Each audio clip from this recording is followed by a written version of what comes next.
Papaya. Mukaon di ka papaya. Pagtanom og papaya.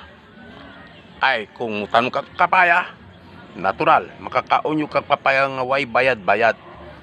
Save ba? Save money ba? Ha. Ana ta.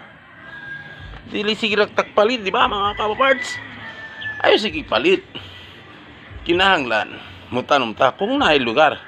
Pwede magtanom sa mga small container, sa balde, sa drum. Small pa na, sa sako. Unya, ato na alagaon. Kay aron mamunga jud na siya. Dili tanom lang niya biyaan.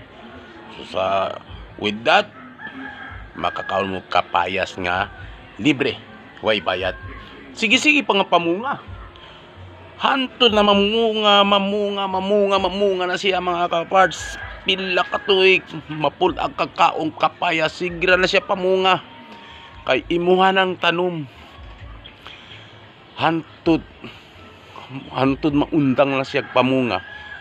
Sigra po kakaong kapayas. Ana. So pagtanom na, kay lami kayo. Kini gitawag namo nga sweet ladies kapayas. Pula kay na siya mga kaparts.